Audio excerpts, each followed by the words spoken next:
ഈശോയിൽ എൻ്റെ ഏറ്റവും പ്രിയപ്പെട്ട സൗരങ്ങളെ, സാധാരണ രാത്രി കിടക്കുന്നതിന് മുമ്പ് ഇച്ചിരി പ്രത്യാശ നൽകുന്ന, കുറേയധികം പ്രതീക്ഷ നൽകുന്ന കർത്താവിൻ്റെ വചനങ്ങളാണ് പറയാറുള്ളത്. ഇന്ന് പ്രതീക്ഷ നൽകുന്ന ഒരു വചനമൊക്കെ പറയാനൊക്കെ ആഗ്രഹിക്കുന്നത്, പക്ഷേ ഒരു ഒരു റിയാലിറ്റി നിങ്ങളോടൊന്ന് ഷെയർ ചെയ്യാൻ വേണ്ടി ആഗ്രഹിക്കുക. ഞാൻ നമ്മുടെ ഈ ഷലോം ടി വിയിലെ ഒരു നൈറ്റ് വിജിലിന് വേണ്ടി ഒരുങ്ങിയപ്പോൾ എൻ്റെ ഉള്ളിൽ കിട്ടിയ ഒരു ത്രെഡാണ്, ഒരു ചിന്തയാണ്. അത് ഞാൻ നിങ്ങളോട് ഈ ശുശ്രൂഷ പങ്കെടുക്കുന്ന നിങ്ങളോടും കൂടി ഒന്ന് ഷെയർ ചെയ്യാൻ വേണ്ടി ആഗ്രഹിക്കുക. കേൾക്കുമ്പോൾ ചിലപ്പോൾ വിഷമം തോന്നുമായിരിക്കും, പക്ഷേ അതൊരു ചിന്തിച്ചു നോക്കിയ ഒരു റിയാലിറ്റി ആയിട്ട് തന്നെ നമുക്ക് തോന്നും. എന്താണെന്നറിയോ, നമ്മൾ ഒത്തിരി പ്രാർത്ഥിക്കുന്നില്ലേ, ഒത്തിരി നമ്മൾ ആഗ്രഹിക്കുന്നില്ലേ ചില കാര്യങ്ങൾ, ചില നിയോഗങ്ങളൊക്കെ വെച്ച് പ്രാർത്ഥിക്കുന്നു, പല രീതിയിലുള്ള പ്രാർത്ഥനകൾ നമ്മൾ പരീക്ഷിച്ച് നോക്കുന്നു, എത്രയോ രീതിയിൽ നമ്മൾ പ്രാർത്ഥിക്കാൻ വേണ്ടിയിട്ടൊക്കെ നോക്കുന്നുണ്ട്. കാരണം നമുക്ക് നമ്മുടെ മുമ്പിലുള്ള ഒരു ആവശ്യം സാധിച്ചു കിട്ടണം. ഇപ്പോൾ ഒരു കടമായിരിക്കാം, രോഗമായിരിക്കാം, പരീക്ഷയിലൊരു വിജയമായിരിക്കാം, നിങ്ങൾ ആഗ്രഹിക്കുന്ന ഒരു സ്വപ്നങ്ങളായിരിക്കാം.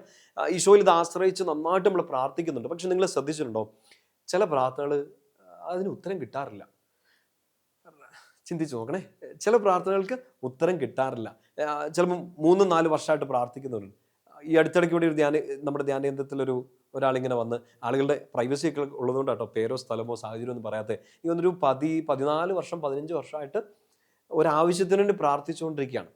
ആ വ്യക്തിക്ക് വേണ്ടി നമുക്കും കൂടെ ഒന്ന് പ്രാർത്ഥിക്കാം. ആളെ നിങ്ങൾക്ക് അറിയില്ലെങ്കിലും അയാളെ ഒന്ന് ഓർത്ത് പ്രാർത്ഥിച്ചേക്കാം. 14-15 വർഷത്തോളമായിട്ട് ഒറ്റ കാര്യത്തിന് വേണ്ടി പ്രാർത്ഥിച്ചുകൊണ്ടിരിക്കുകയാണ്. നടക്കുവോ അറിഞ്ഞൂടാ, ഇനി നടന്നില്ലല്ലോ അതും അറിയത്തില്ല. നമുക്ക് ഇങ്ങനത്തെ അനുഭവങ്ങൾ ഉണ്ടായിട്ടുണ്ടാവില്ലേ?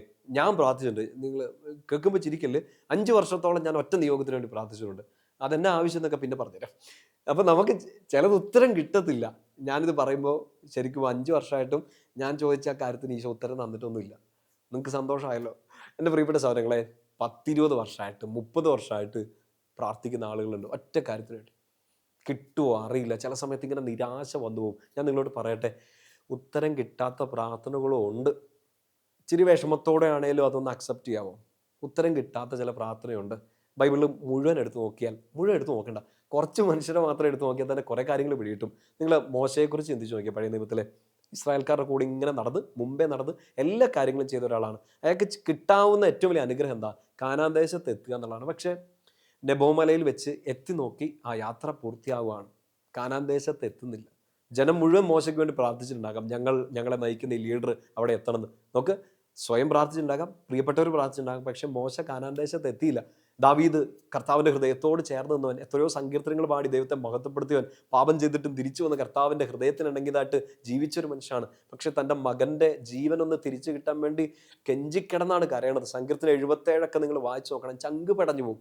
നമ്മുടെ ചോസൻ വെബ് സീരീസ് ഒക്കെ നിങ്ങൾ ഓർക്കുന്നുണ്ടാവല്ലോ, അതിനകത്തെ സീസൺ 2-3 ഓർക്കണില്ല.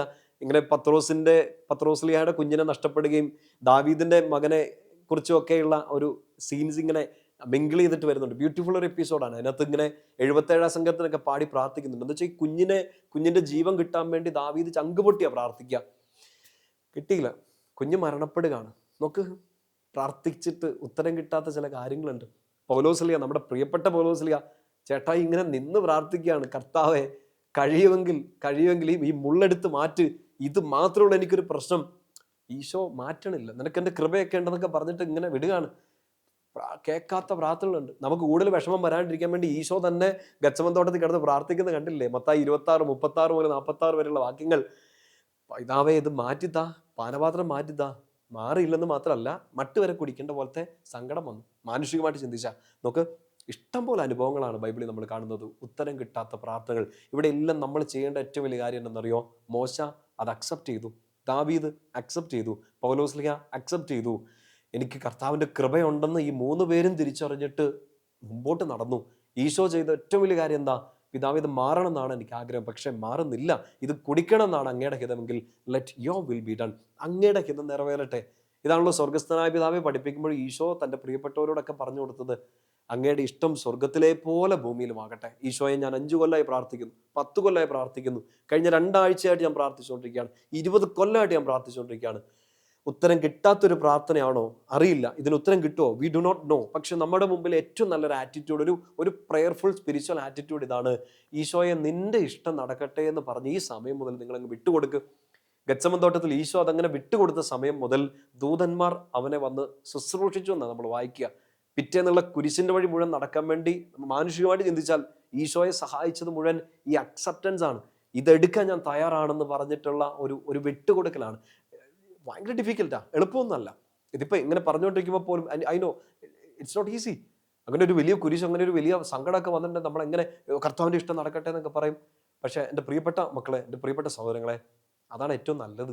കർത്താവിൻ്റെ ഇഷ്ടം നടക്കട്ടെ. അവിടെയല്ലേ നമ്മൾ ശരിക്കും ഈശോയുടെ മക്കളായിട്ട് മാറുന്നത്. ഈശോ എന്തായാലും ഇത് നന്മയ്ക്കാക്കി മാറ്റും നമുക്കറിയാം. റോമ 8:28-29 നമ്മൾ വായിക്കുന്ന പോലെ ഇതെല്ലാം നന്മയ്ക്കായിട്ട് മാറും. So accept it. വിട്ടുകൊടുക്ക്. കർത്താവ് നിൻ്റെ ഇഷ്ടം നടക്കട്ടെ. നമ്മൾ ആ പ്രാർത്ഥന ഉപേക്ഷിക്കുകയൊന്നുമല്ല, പക്ഷെ നമ്മുടെ പ്രാർത്ഥനയുടെ മോഡ് മാറ്റുകയാണ്. ഈശോയെ നിൻ്റെ ഇഷ്ടം നടക്കട്ടെ. അങ്ങനെ പ്രാർത്ഥിക്കാൻ പറ്റിയിട്ടുണ്ടെങ്കിൽ കുറച്ചുകൂടെ ആശ്വാസമാകും, കുറച്ചുകൂടെ ശക്തിപ്പെടും. പ്രിയപ്പെട്ട സൗരങ്ങൾ, ഇന്ന് കിടക്കുന്നതിന് മുമ്പ് ഒരു വചനം വായിക്കേണ്ടതുണ്ട്. ആ വചനം നിങ്ങളൊന്ന് ഒരു പ്രാർത്ഥനയായിട്ട് നമ്മുടെ കമൻറ്റ് ബോക്സിൽ ഇടണം കേട്ടോ. അത് നിങ്ങൾ ഇത്രയും പേര് കാണുന്ന എല്ലാവരും ആ വചനം കമൻ്റായിട്ട് ഇടുക. അത് ആവർത്തിച്ച് നമ്മുടെ ഈ ശുശ്രൂഷ കാണുന്ന എല്ലാവർക്കും ആ വചനം ഒരു കൃപയായിട്ട് മാറട്ടെ. ഏതാ വചനം എന്നറിയോ? ഹെബ്രായർ 10:7, ഹീബ്രൂസ് ചാപ്റ്റർ 10:7. ആ വചനം ഒന്ന് നിങ്ങൾ ബൈബിളിൽ നിന്ന് എടുക്കണം. എന്നിട്ട് അത് വായിച്ച് അതൊരു ശരിക്കും ഒരു പ്രാർത്ഥനയാണ്. നമ്മൾ ഈ പറഞ്ഞ ഈ സബ്ജക്റ്റുമായിട്ട് ബന്ധപ്പെട്ട് അത് നിങ്ങളൊന്ന് കമൻറ്റ് ബോക്സിൽ ഇടണം കേട്ടോ. ഇത് കാണുന്ന എല്ലാവരും ഇടണം. അതൊരു പ്രാർത്ഥനയായിട്ട് ഇന്ന് ഈ ശുശ്രൂഷ കൂടുന്ന എല്ലാവരിലേക്കും അതൊരു കൃപയായിട്ട് നിറയട്ടെ. ഇന്ന് എന്തെങ്കിലുമൊക്കെ സങ്കടങ്ങളിലൂടെ കടന്നു പോവാണ്, വർഷങ്ങളായിട്ട് ഇങ്ങനെ പ്രാർത്ഥിച്ചുകൊണ്ടിരിക്കുകയാണ്, അവർക്കെല്ലാം ഇതൊന്ന് ഏറ്റെടുക്കാനുള്ള ഒരു, ഈശോയ്ക്കെല്ലാം വിട്ടുകൊടുക്കാനുള്ള ഒരു കൃപയായിട്ട് ആ വചനം മാറട്ടെ. ശുശ്രൂഷ കൂടുന്ന എല്ലാവർക്കും വേണ്ടി പ്രാർത്ഥിച്ചുകൊണ്ട് നിങ്ങളത് ആ ഒരു വചനം കമൻറ്റ് ബോക്സിൽ അങ്ങ് ടൈപ്പ് ചെയ്തിടണം കേട്ടോ. ഈശോ അനുഗ്രഹിക്കട്ടെ. നമ്മുടെ കർത്താവ് ഈശോ മിശിഹായുടെ കൃപയും പിതാവായ ദൈവത്തിൻ്റെ സ്നേഹവും പരിശുദ്ധാത്മാവിൻ്റെ സഹവാസവും കൂടി ഉണ്ടായിരിക്കട്ടെ, ഇപ്പോഴും എപ്പോഴും എന്നേക്കും. ആമേൻ. ഈശോ മിശിഹായ്ക്ക് സ്തുതിയായിരിക്കട്ടെ.